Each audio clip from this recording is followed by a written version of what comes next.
They say the delivery room is where miracles happen.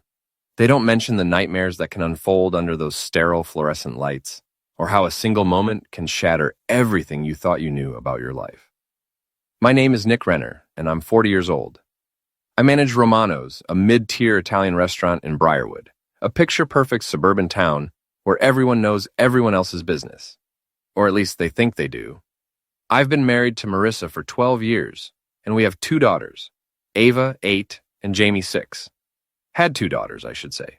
Because after what happened 3 months ago, I'm not sure what we have anymore. The contraction started at 2 in the morning on a Tuesday in September. Marissa had been acting strange for weeks, distant, secretive, always on her phone. She'd been spending more time at the gym with her trainer, Chase Morrison, a local hero type, who'd served 2 tours in Middle East before coming back to Briarwood to open a fitness center. The kind of guy who looked like he'd stepped out of a military recruitment poster, all square jaw and confident swagger. "Nick, it's time," Marissa had gasped, clutching her swollen belly. Her face was pale, almost gray in the bedroom light. Something feels wrong. I'd driven like a maniac to Briarwood General, my hands shaking on the steering wheel. Marissa kept moaning in the passenger seat, but not the normal labor pains I remembered from our other 2 pregnancies.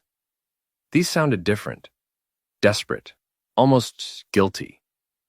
Dr. Shu, our family physician who'd delivered both Ava and Jamie, met us at the emergency entrance.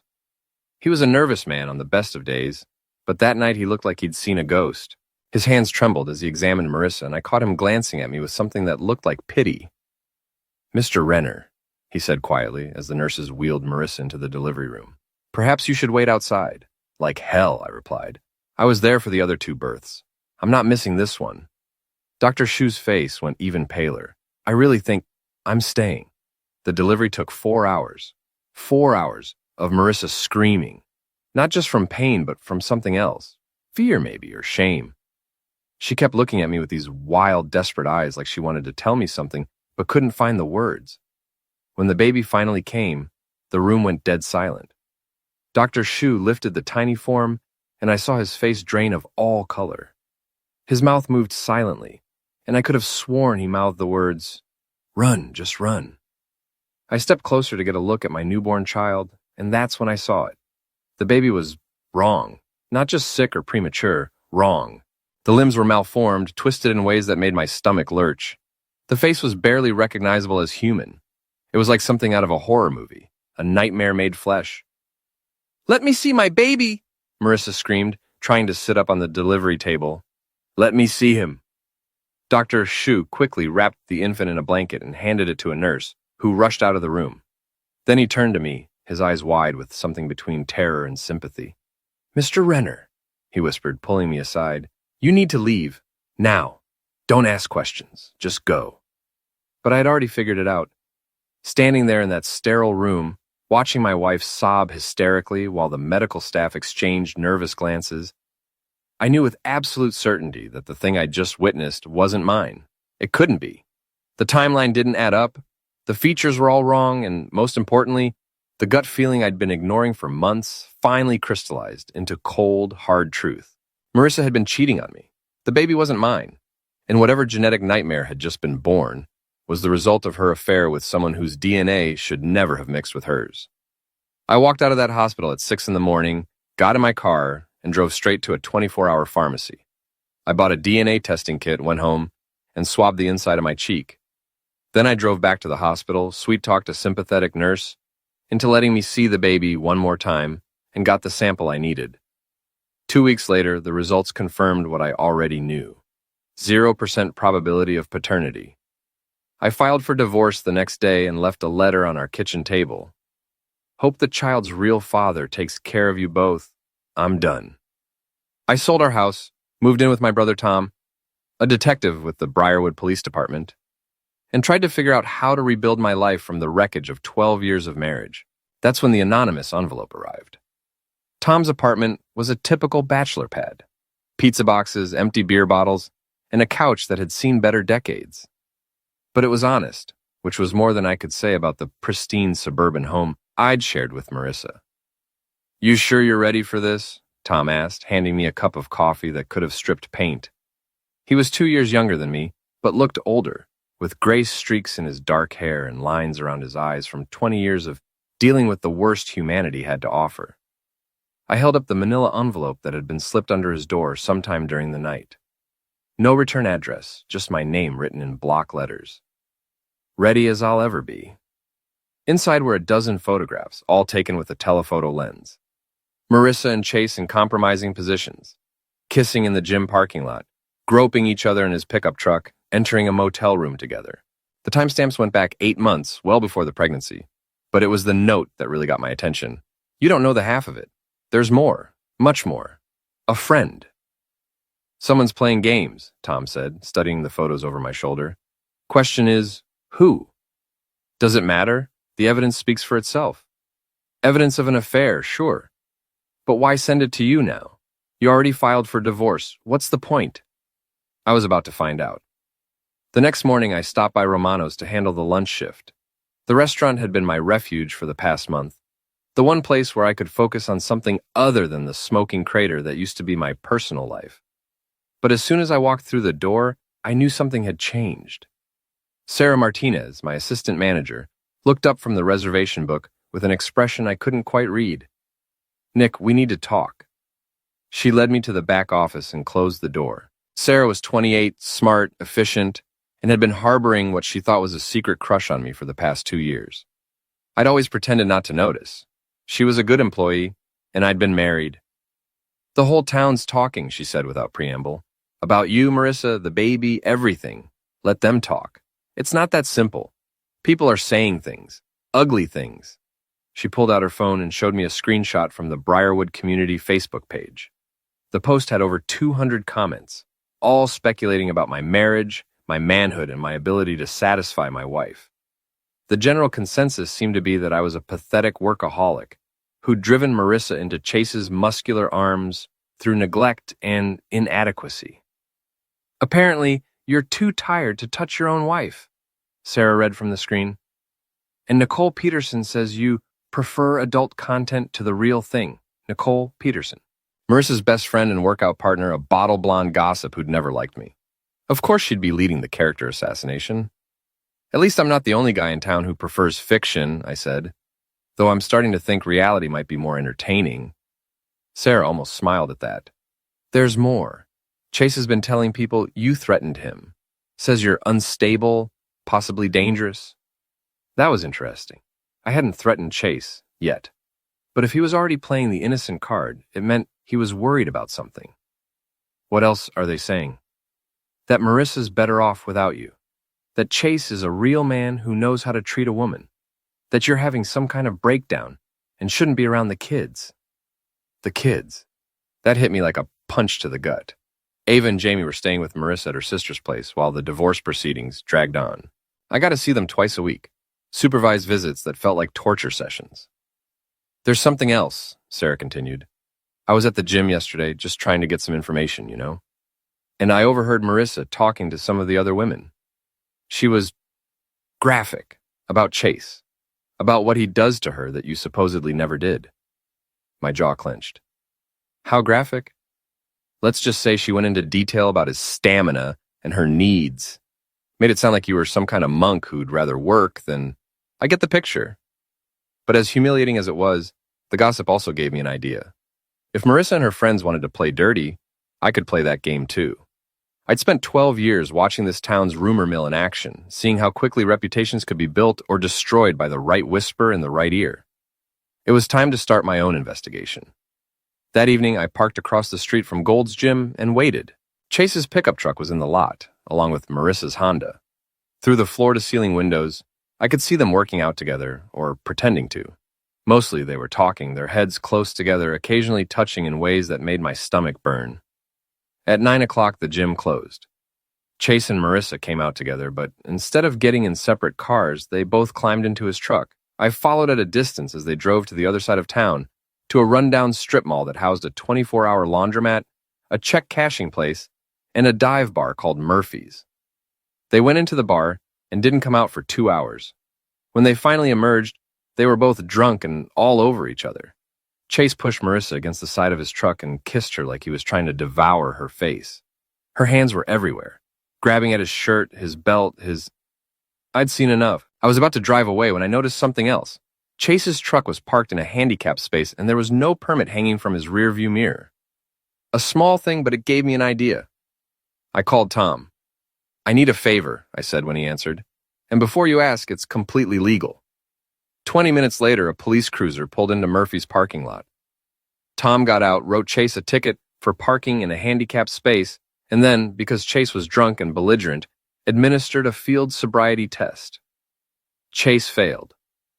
I watched from across the street as Tom cuffed the local hero and put him in the back of his patrol car. Marissa stood there in the parking lot, swaying on her feet, suddenly very alone and very sober. She had to call Nicole to come pick her up. The next morning, Chase's DUI was the talk of the town.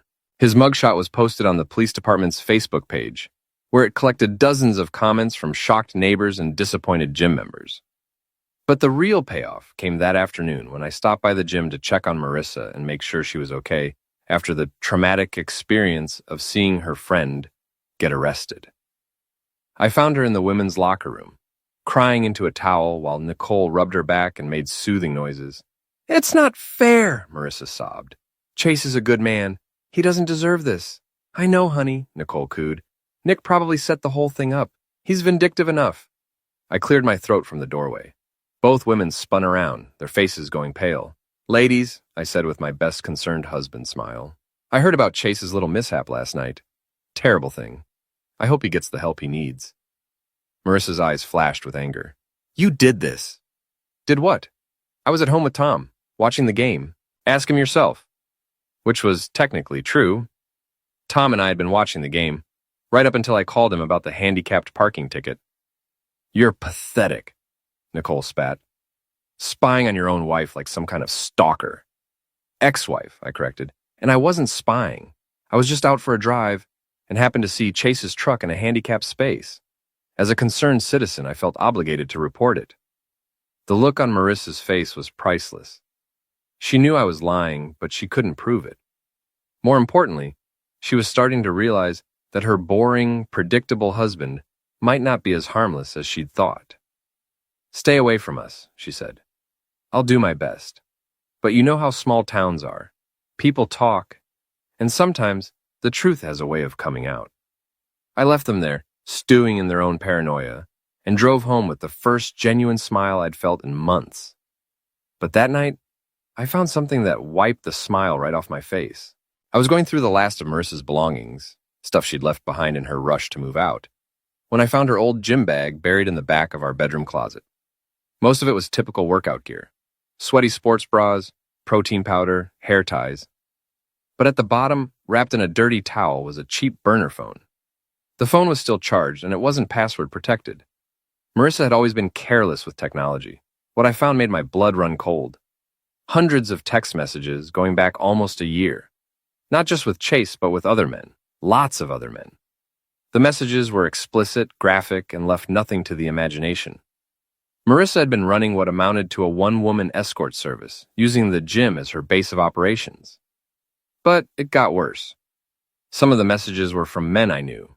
Married men. Respectable members of the community who'd been paying my wife for services that would have made even an escort blush. The youth soccer coach, a city councilman, even Dr. Shu, the nervous physician who'd delivered our children. And then I found the group chat. It was called Briarwood Wives Club, and it had 8 members, including Marissa and Nicole. They were coordinating their activities, sharing clients, even rating their performances. It was like a Yelp for affairs, complete with star ratings and detailed reviews. My hands were shaking as I scrolled through months of messages. These women had turned infidelity into a business model, complete with pricing structures and scheduling software. They had regular clients, special rates for first-timers, and even a referral program. And Chase Morrison wasn't just a client. He was their handler. The picture was becoming clear. Chase had been recruiting dissatisfied wives, setting them up with wealthy married men, and taking a cut of the profits. He'd turned the gym into a front for an escort operation, and my wife had been one of his star performers. But there was something else, something that made my stomach churn even more than the escort angle. In several of the messages, Marissa mentioned her special client, someone who paid extra for unprotected encounters, someone who had particular tastes that the other women wouldn't accommodate. Someone whose genetic material might explain the horror that had been born in that delivery room. I needed help, and I knew exactly who to call. Jesus Christ, Tom whispered, scrolling through the messages on the burner phone. We were sitting in his kitchen at 2 a.m, empty beer bottles scattered across the table between us. This is a federal case, Nick. Escort activity, tax evasion, probably money laundering. These women are looking at serious prison time. What about Chase? He's finished. Pimping carries a mandatory minimum in this state. He's looking at 10 to 15. Easy. I should have felt satisfied, but all I felt was hollow. My wife hadn't just cheated on me. She'd turned our marriage into a sham while running a criminal enterprise out of the local gym. There's more, I said, showing him the messages about the special client. I think this guy might be the father of that thing Marissa gave birth to. Tom's face went pale. Nick, you can't go down that road. Whatever happened to that baby, it's not your problem anymore. It is if this psychopath is still out there. What if he's dangerous? What if nothing? You take this evidence to the FBI and let them handle it. You stay out of it. But I couldn't stay out of it. Not when I had the power to destroy the people who destroyed my life. The next morning, I called in sick to work and drove to the gym. It was early, just past 6, and the place was mostly empty except for a few hardcore fitness enthusiasts. Chase was there, running on a treadmill with his ankle monitor clearly visible above his sock. His DUI arrest had made him a local pariah, but he was trying to maintain his routine, pretend everything was normal. I waited until he finished his workout and headed for the men's locker room. Then I followed him. Nick, he said when he saw me, trying to sound casual. Didn't expect to see you here. I bet you didn't. I held up the burner phone. His face went white. Where did you get that? Marissa left it behind. Careless of her, don't you think? Chase looked around the empty locker room, probably calculating his chances of overpowering me and grabbing the phone. But I'd been expecting that. I pulled out my own phone and showed him the screen. I was already recording our conversation. Relax, I said. I'm not here to fight you. I'm here to make a deal. What kind of deal? The kind where you and your little escort operation disappear from my life forever and I don't send this evidence to the FBI. Chase's jaw clenched. You don't know what you're messing with. I know exactly what I'm messing with. 8 women, dozens of clients, thousands of dollars in unreported income. The IRS alone would put you away for 20 years. And if I refuse, I smiled, then I guess we'll find out how well your military training prepared you for federal prison. Chase was quiet for a long moment, thinking it over. Finally, he nodded. What do you want? First, you're going to tell me who the special client was. The one Marissa was seeing without protection. I can't. You can and you will. Because if you don't, I'm walking out of here and straight to the FBI field office. Another long pause, then. It was Councilman Bradley. Richard Bradley. He's got some kind of genetic condition, something rare. Marissa was the only one willing to accommodate his requests. Richard Bradley. I knew the name, a wealthy real estate developer who'd served on the city council for 15 years. He was married to a prominent socialite, had 3 grown children, and owned half the commercial property in Briarwood. He was also Marissa's 3rd cousin. The pieces clicked into place. The genetic abnormalities, the horror in the delivery room, Dr. Shu's reaction. It all made sense now. Marissa had been sleeping with her own relative, and the result had been a child so genetically damaged that it couldn't survive. Second, I continued, you're going to shut down your operation. All of it. The women find new hobbies, the clients find new entertainment, and you find a new town. I can't just... You can and you will. Because if I hear so much as a whisper about any of this continuing, that evidence goes straight to the authorities. Chase nodded reluctantly. And third, I said, stepping closer, you're going to stay away from my children. If I see you within 100 yards of Ava or Jamie, our deal is off and you're on your own. Fine. Good. Oh, and Chase, that ankle monitor you're wearing, it has GPS tracking. So if you're thinking about doing something stupid, remember that the police will know exactly where you were when you did it.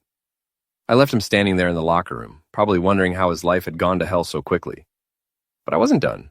Not even close. My next stop was City Hall. Richard Bradley's office was on the top floor of the Briarwood Municipal Building, a glass and steel monument to small-town bureaucracy. His secretary, a matronly woman with suspicious eyes, tried to tell me he was in meetings all day. Tell him Nick Renner is here about his special arrangement with my wife, I said loudly enough for the other people in the waiting area to hear. The secretary's face went pale. She disappeared into Bradley's office and emerged 30 seconds later. "He'll see you now." Bradley was a tall, thin man with prematurely white hair and the kind of pale, waxy complexion that suggested he spent most of his time indoors.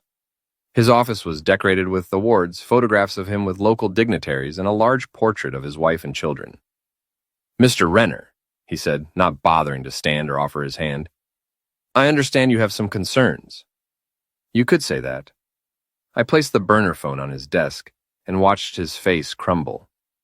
"I know about the escort operation," I said. "I know about your arrangement with my wife, and I know about the baby." Bradley sank into his chair like a deflated balloon. "What do you want?" "Justice."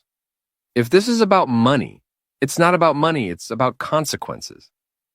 I leaned forward, placing my hands on his desk. "You paid my wife to have unprotected love with you, knowing you're genetically related. The result was a child so damaged it couldn't survive. Do you understand what that makes you?" Bradley's hands were shaking. "It wasn't supposed to happen. She said she was on birth control. But it did happen, and now I have to live with the knowledge that my wife gave birth to a monster because she was too greedy to say no to a sick pervert like you." "Please," Bradley whispered. "I have a family, a reputation." So did I.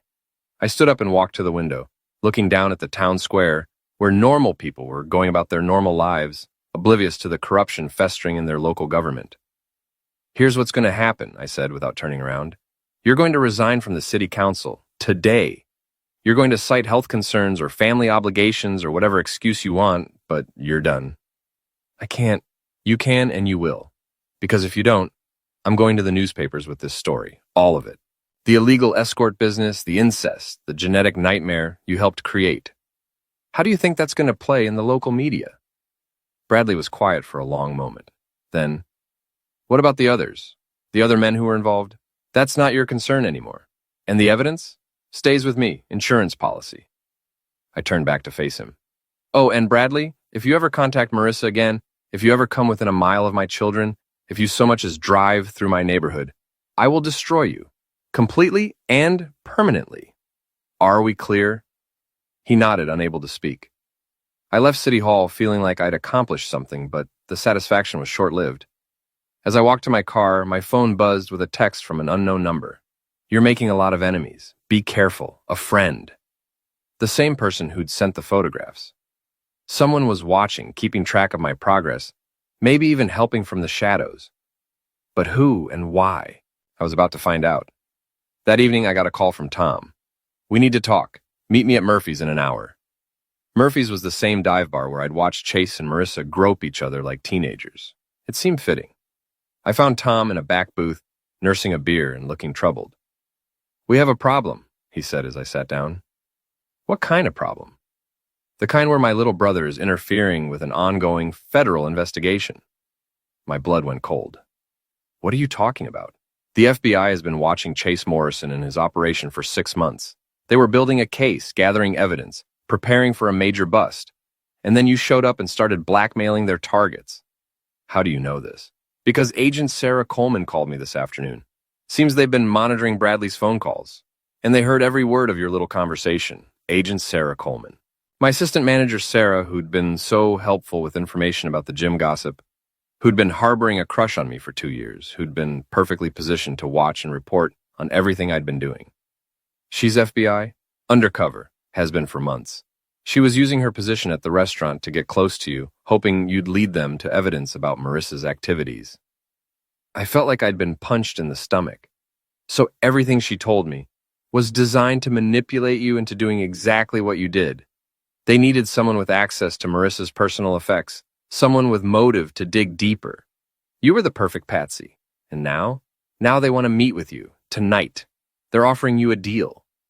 An hour later, I was sitting in the back room of a closed restaurant across town, facing 3 FBI agents and trying to process the fact that my entire revenge campaign had been orchestrated by federal law enforcement.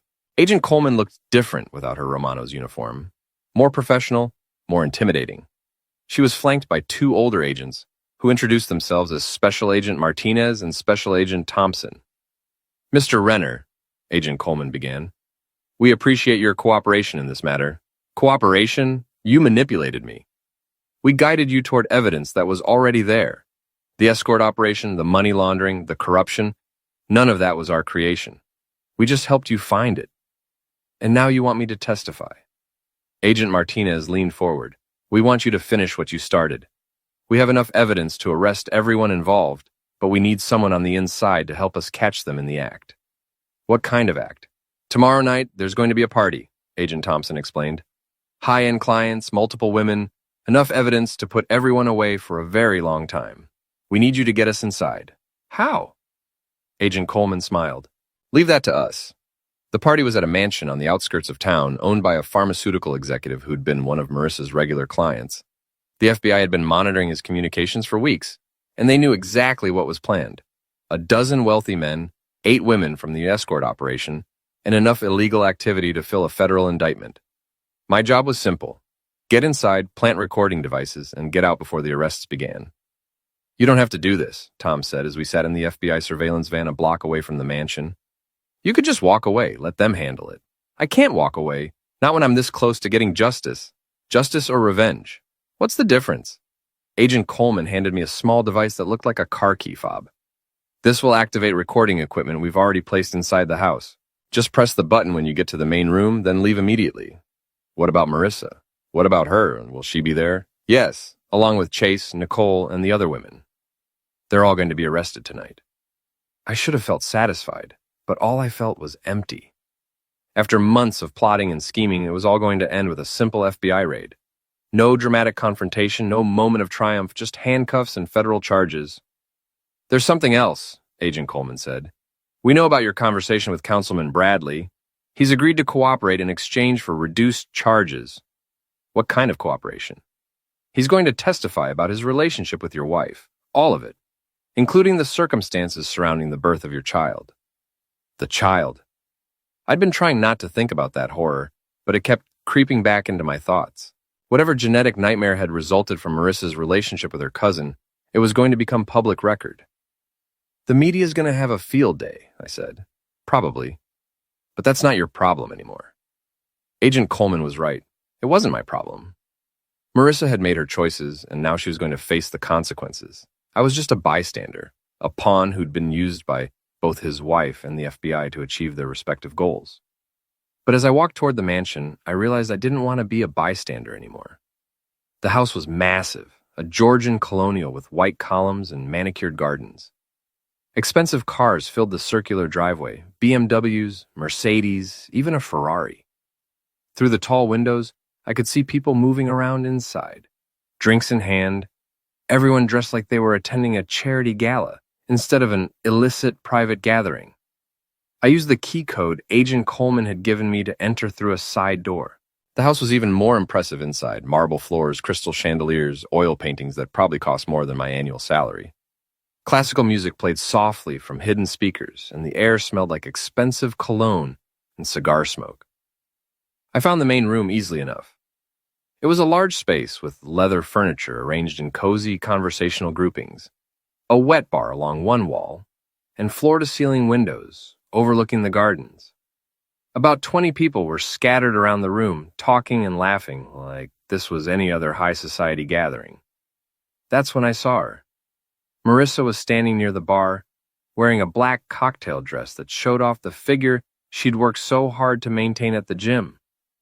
She was talking to a man I recognized as the pharmaceutical executive who owned the house, her hand resting on his arm in a way that left no doubt about their relationship. She looked beautiful, radiant even, like she was exactly where she belonged. For a moment, I just stood there watching her, remembering the woman I'd fallen in love with 15 years ago. The woman who'd given me 2 beautiful daughters, who'd shared my dreams of building a life together in this perfect little town. That woman was gone. Had been gone for a long time, probably. What stood before me now was a stranger wearing my wife's face, a criminal who'd turned our marriage into a business transaction. I pressed the button on the recording device and started to leave. That's when Chase Morrison spotted me. "Well, well," he said loudly enough for the entire room to hear. "Look who decided to crash the party." Every conversation stopped. Every head turned in my direction, including Marissa's. Her face went white when she saw me, and for a moment I thought she might faint. Then her expression hardened into something cold and calculating. "What are you doing here, Nick?" Just saying goodbye. I should have left then. The recording device was activated, the FBI was waiting outside, and my part in this operation was finished. But something made me stay. Maybe it was the way she was looking at me, like I was some kind of pathetic intruder who didn't belong in her new world. Goodbye. Chase stepped forward, his chest puffed out like a rooster defending his territory. You're not going anywhere until you explain how you got in here. I walked through the door. This is a private party. You're trespassing. So call the cops. That got a laugh from some of the other guests, who were starting to realize they were witnessing some kind of domestic drama. A few of them had their phones out, probably recording the whole thing for social media. You need to leave, Marissa said, walking toward me with that fake smile she used when she was trying to manipulate someone. This is embarrassing. Embarrassing for who? For everyone. You're making a scene. I'm making a scene? You're the one who turned our marriage into an escort operation. The room went dead silent. Several of the male guests suddenly looked very uncomfortable, probably wondering if their own activities were about to be exposed. You don't know what you're talking about, Marissa said, but her voice was shaking. I know about the burner phone. I know about the group chat. I know about your special arrangement with Councilman Bradley. Marissa's face crumpled. Nick, please. I know about the baby. That's when Chase made his move. He came at me fast, probably figuring he could shut me up with a quick beating before I said anything else. But I'd been expecting it. I'd spent months planning for this moment, and I wasn't going to let some steroid-pumped gym rat ruin it for me. I sidestepped his charge and stuck out my foot. Chase went down hard, his face connecting with the marble floor with a wet crack. A dark red stain began spreading beneath his head as he lay there groaning. The room erupted in chaos. Women screamed, men shouted, and someone was calling emergency. But all I could focus on was Marissa, standing there in her black dress, staring at me like she'd never seen me before. You want to know the truth? I said, raising my voice above the commotion. Your wife has been running an escort operation out of Gold's Gym for the past year. She's been selling herself to half the married men in this town, including her own cousin. The baby she gave birth to 3 months ago was so genetically damaged from incest that it died within hours. The silence that followed was deafening. Then the front door exploded inward, and FBI agents swarmed the room, shouting commands and drawing weapons. Agent Coleman was in the lead, her tool pointed at the ceiling, her voice cutting through the chaos like a knife. FBI, everyone on the ground, now! What followed was controlled pandemonium. Agents separated the guests, read them their rights, and began the process of sorting out who was a client, who was an escort, and who was just in the wrong place at the wrong time. I found myself handcuffed and sitting on a couch next to a city councilman who was crying into his hands. Across the room, Marissa was being questioned by Agent Martinez, her face streaked with mascara and her cocktail dress wrinkled from being forced to the ground. You did good, Agent Coleman said, sitting down beside me. We got everything we needed. What happens now? Now we process the evidence, file charges, and let the justice system do its work. And Marissa? She's looking at federal charges for illegal escort activity, money laundering, and tax evasion. Probably 10 to 15 years minimum. I should have felt vindicated, but all I felt was tired. The adrenaline was wearing off, and the reality of what had just happened was starting to sink in. My wife was going to prison.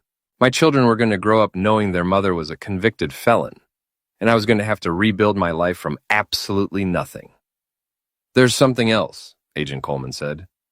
We found additional evidence at Chase's apartment. Financial records, client lists, even video recordings. This operation was bigger than we thought. How much bigger? Big enough to bring down half the city government. As if on cue, my phone buzzed with a text message. I looked at the screen and saw a familiar number, the anonymous friend who'd been sending me information throughout this whole ordeal. The message was simple. Well done. Justice served. You'll never hear from me again. I looked around the room, studying the faces of the FBI agents, wondering which one of them had been my secret ally. But they all looked the same. Professional, focused, giving nothing away. It didn't matter. Whoever had helped me, whatever their motives, the job was done. Chase Morrison was being loaded into an ambulance, his face bandaged and his hands cuffed to the gurney. Marissa was being led toward a police van, her head down and her shoulders shaking with silent sobs. As she passed by my chair, she looked up and met my eyes for the last time. I'm sorry, she whispered. So am I replied, and I meant it. I was sorry for the woman she used to be, for the marriage we'd lost, for the children who would grow up without their mother. But I wasn't sorry for what I'd done. Justice had been served, and sometimes that was the best you could hope for. 6 months later, the trials were over and the sentences had been handed down. Marissa got 12 years in federal prison, Chase got 15, Councilman Bradley got 8 years and was forced to pay restitution to the city. A dozen other men received various sentences ranging from probation to 5 years. The story made national news for about a week. Small-town illegal escort operation brings down local government, and then faded into obscurity as newer scandals captured the public's attention. I kept my job at Romano's, got full custody of Ava and Jamie, and slowly began rebuilding my life. The girls were resilient, as children often are, and with the help of a good therapist, they began to process what had happened to their family. Tom helped me buy a small house on the other side of town, away from the memories and the gossip. It wasn't much. 3 bedrooms, 1 bathroom, a postage stamp yard. But it was honest, clean. A place where my daughters could grow up without the shadow of their mother's crimes hanging over them. And late at night, when the girls were asleep and the house was quiet, I would sometimes think about that anonymous friend who had helped me find the truth. I never did figure out who it was, but I had my suspicions. Agent Coleman had left Briarwood after the trials, transferred to a field office in Chicago. But before she left, she'd stopped by the restaurant to say goodbye. "Any regrets?" she'd asked. "About what?" "About how it all turned out." I'd thought about it for a moment, watching the lunch crowd through the kitchen window. Normal people living normal lives, unaware of how close their perfect little town had come to complete corruption. "No," I'd said finally. "No regrets." She'd smiled at that, a real smile this time, not the fake one she'd worn during her undercover assignment. "Good. The world needs more honest men." And then she'd walked out of my life forever, leaving me with nothing but questions and the satisfaction of knowing that justice had been served. It wasn't the ending I'd imagined when this whole nightmare began, but it was the ending we deserved. The guilty had been punished, the innocent had been protected, and the truth had finally come to light. Sometimes that's all you can ask for.